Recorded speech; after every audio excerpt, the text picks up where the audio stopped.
भारताचे माननीय सरन्यायाधीश सूर्यकांत, माय लॉर्ड सूर्यकांत यांना लाज वाटायला पाहिजे. हो, लाज वाटायला पाहिजे. हे मी खूप जिम्मेदारीनं बोलतोय. या माणसानं अगोदर भारतातील युवकांचा अपमान केला, त्यांना कॉकरोच म्हणून हिणवलं.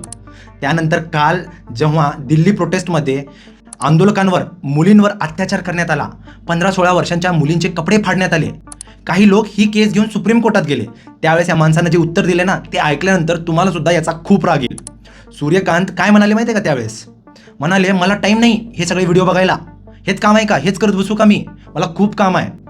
अहो माननीय सूर्यकांतजी, तुम्ही देशाचे सरन्यायाधीश आहात. सुप्रीम कोर्टाचं कामच आहे संविधानाचं रक्षण करणं.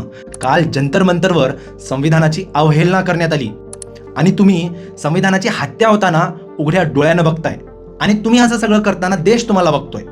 त्यामुळं सरकारसमोर असं लोटांगण घातलेली न्यायव्यवस्था बघितल्यानंतर मला विद्रोही कवी नामदेव ढसाळांची गोलपिटा ही कविता आठवते. तुम्ही सुद्धा ती कविता नक्की वाचा. तुम्हाला कळेल की न्यायव्यवस्था किती मजबूर आणि किती लाचार आहे ते. जय हिंद, जय महाराष्ट्र.